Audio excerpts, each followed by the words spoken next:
Hi guys, so I'm going to do a market basically I'm going to break down the market, right? So for this video I'm going to look at USD CAD, New Zealand CAD, US 100. So to start off with USD CAD, let us see what it has for us.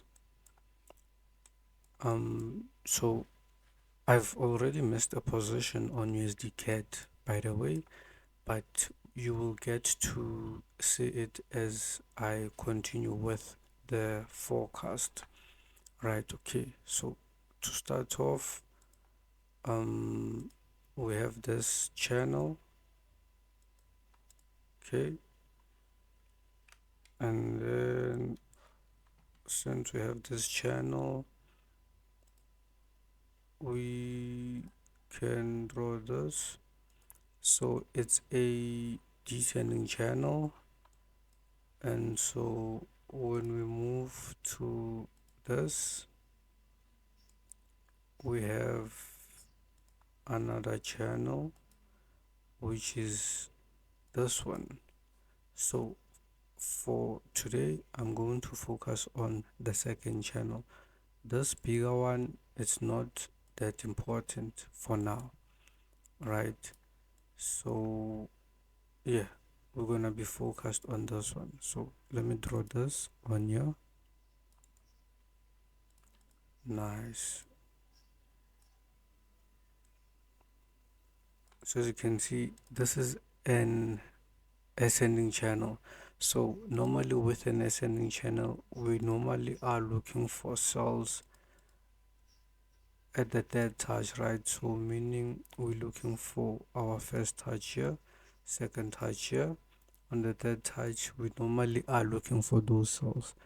But it doesn't always have to be that way, right? And you will get to understand this on the lower time frame. On this particular channel, we did not need to get that touch in order for us to sell. So in order for you to see what I'm talking about, we're gonna move over to the 1 hour time frame. So I think I'm gonna skip the weekly time frame moving forward because it's it's too big. I'm gonna go daily and 1 hour daily, 1 hour. I think that will save us some time.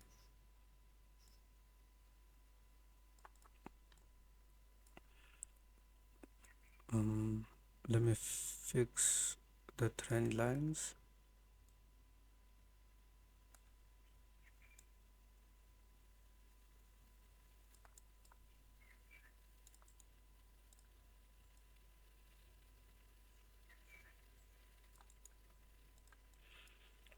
Okay, that looks good. Actually, it should be a bit higher. Yeah, it should be a bit higher. I think it will be fine here.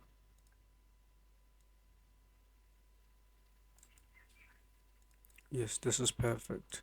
So remember when I told you guys that it isn't always that we have to get to that touch before the sell. Well, if you look at what's happening here, price gave us this impulsive move, and currently we are in this corrective move, right? So it looks to me like we have created a bear flag. It means I'm looking for that impulsive wave to the downside. So that is why I'm looking for those selling opportunities. So to ensure that I get everything correctly, I'm going to draw in structure. My mouse is playing games.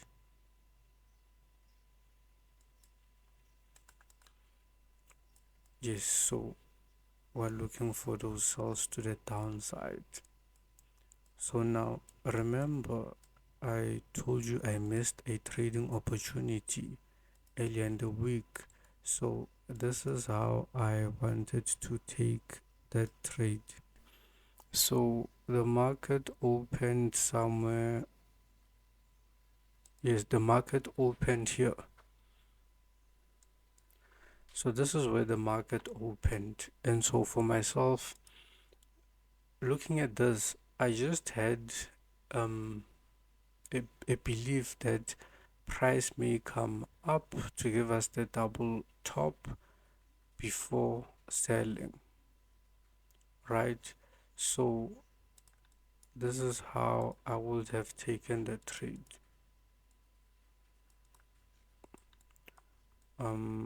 Targeting all the way to the bottom of the channel, right?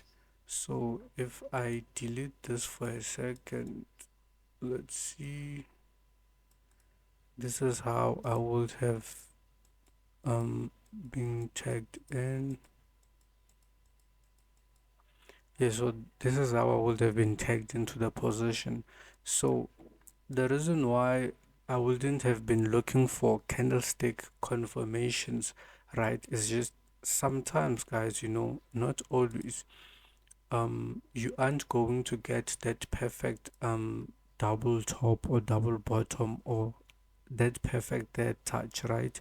But then if you start looking for perfection in the market, you will miss out on many opportunities, right? So that is why a sell limit for myself was good. And also my understanding of price action told me that the likelihood of us getting to exactly that level was limited. So that is why taking that sell limit to be tagged in by the spike was the better approach. Honestly, I wouldn't recommend you start taking trades like this because nothing's confirmed, right? And so if you're a beginner, you run the risk of making mistakes, right? Because what are you going to um depend on? Like, what are you going to use to justify why you took a position? For myself, I've basically this is a type of entry which I use, right? In certain situations, right? It works for me.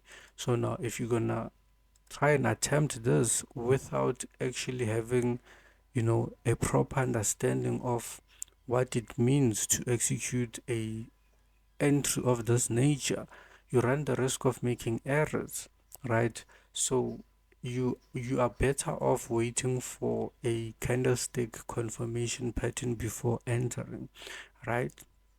But anyway, I missed this trade because I was asleep, right?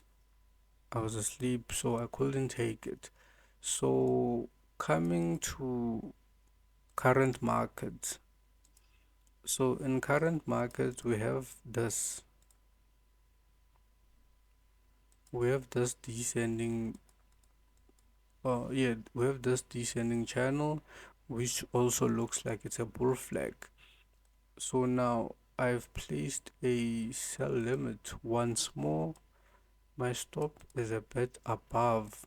So now what I want to achieve with the same sell limit is the same thing which I wanted to do in the first position.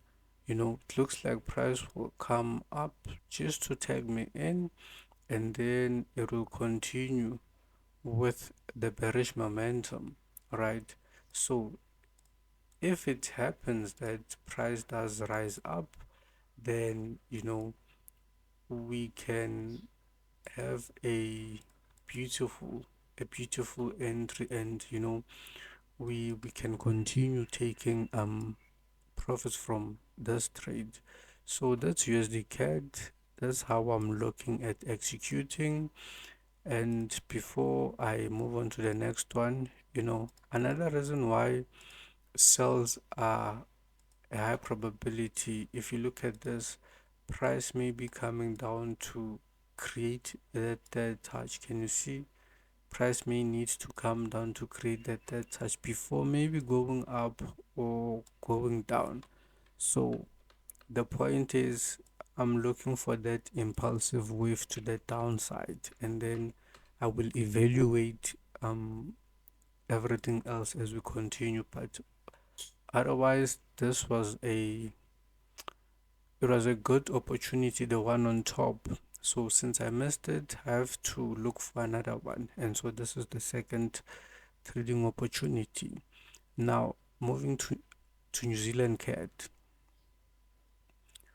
Okay, so New Zealand CAD, I'm currently in a position.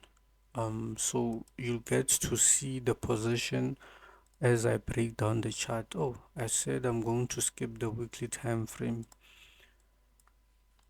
So, but if you're going to do your top-down analysis, guys, please follow your steps. We start off on the weekly time frame. We move over to the daily time frame, the 4 hour, then the 1 hour, right? That's how you do your analysis. But I just want to save some time, because I see I keep on repeating the same thing. So it's better if I use the daily as my higher time frame, and then the 1 hour to explain some of the things in detail.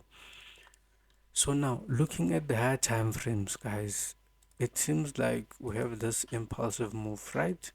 This impulsive move is followed by a correction, right? So since it's followed by a correction, I'm anticipating the next impulsive wave to the upside, right?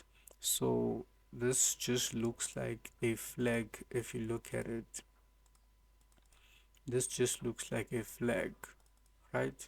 So I'm looking for those buys. I'm looking for those buys, and I've already taken buys. So now there was a potential for price to give me a double bottom, right? With this being the first touch, this being the second touch of the double bottom before price goes higher. But I opted not to go for to wait for the double bottom, because price was giving me hints that we may not get the double, was this the double bottom. So why did I take the trade? I saw this impulsive move. Can you see this impulsive move? Well, after I saw that impulsive move, I then looked at this correction. Can you see? So now if this is the impulse, this is the correction, and it's descending, I had reason to believe that, we may go up, right? Because overall, the higher time frames are telling me that price should be bullish. So it only makes sense for me to take any buy setups that I get.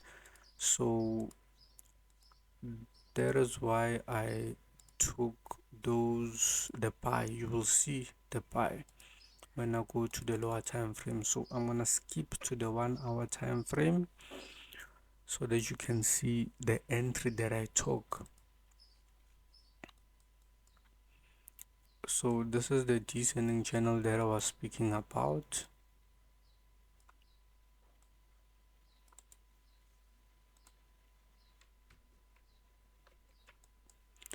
Okay, so here I was looking for a double bottom. It didn't come, but it doesn't mean that it isn't there. It's still there, guys.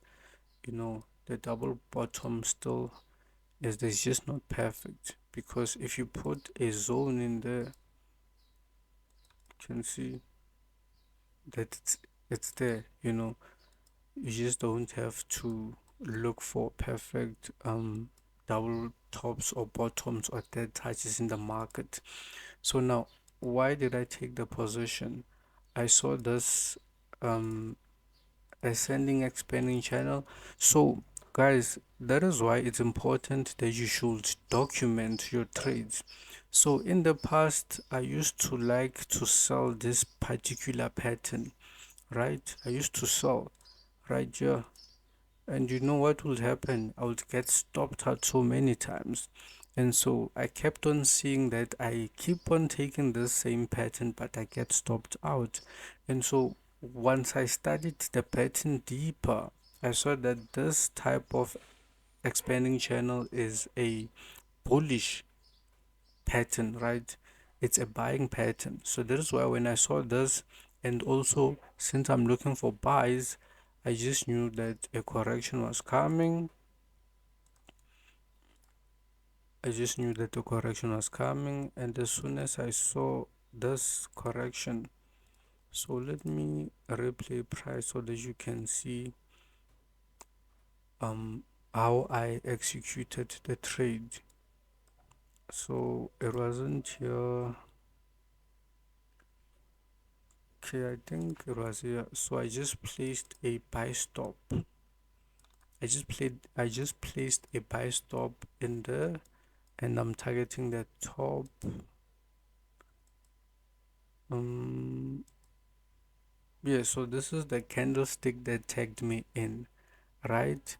And so it tagged me in, and it played around, and you know as you can see, guys, price just played around, but with this type of pattern, right, this bull flag, it's normal. So most times what will happen is once price breaks out, it will either move very impulsively to the upside, or it will just stall, right? It will stall, and then eventually you get those heavy impulsive moves. But that's if you're correct.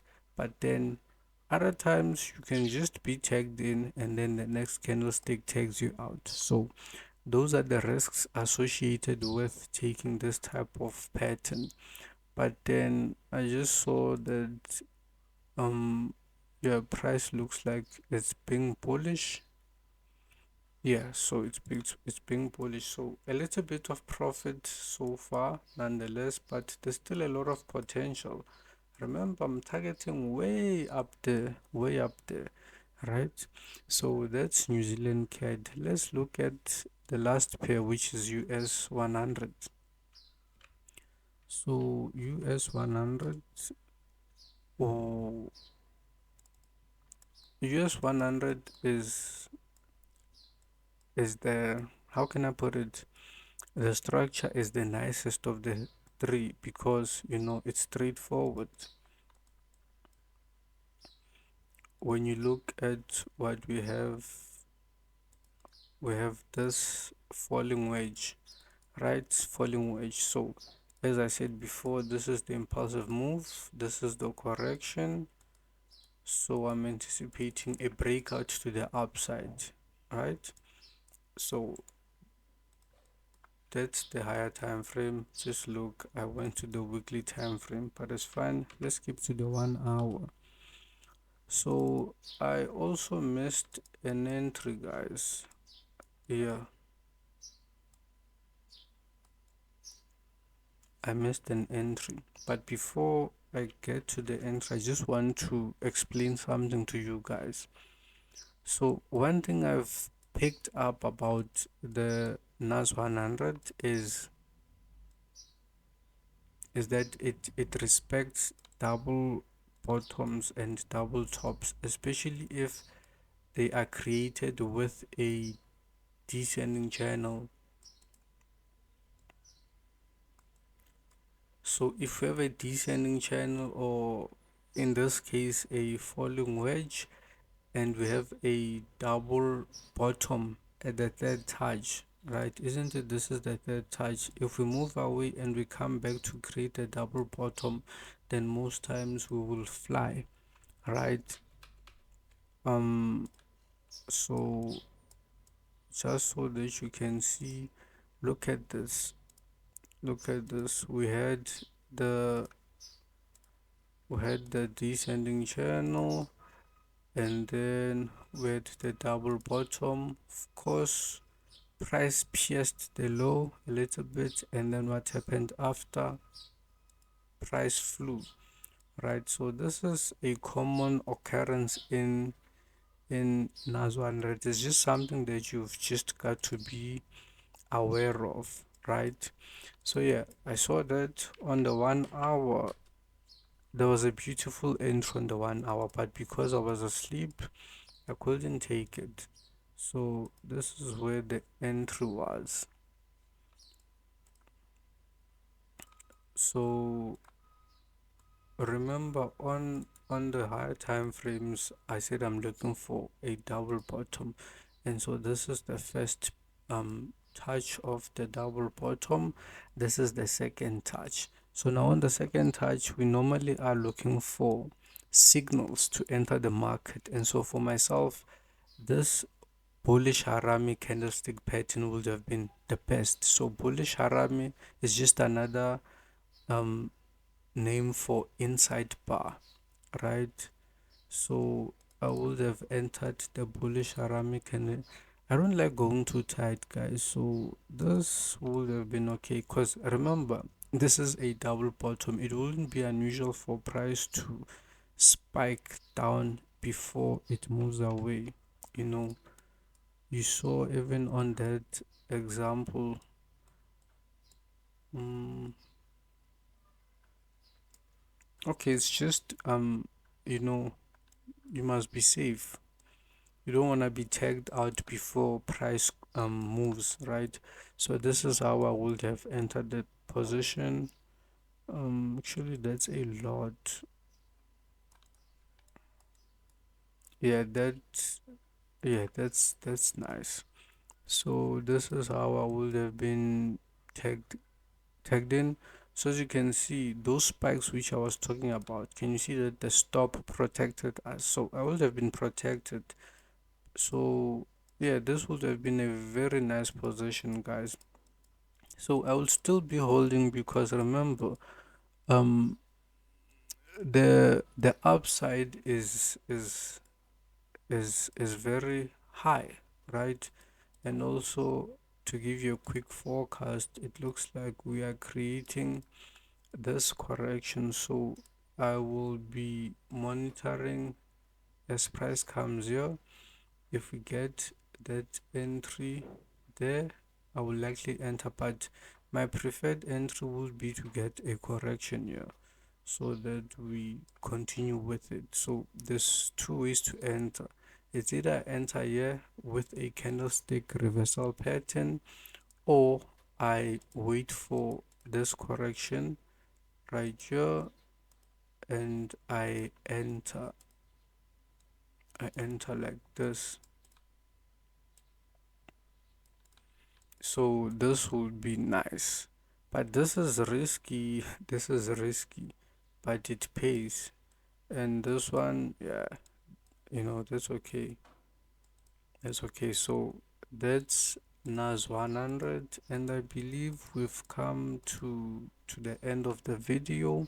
So guys, before I go off, there are a lot of opportunities, guys. There are a lot of opportunities, more so because of DXY. DXY, it looks like we are, as you can see, I've already forecasted that price should be going up before the drop. So don't mind this um green thing.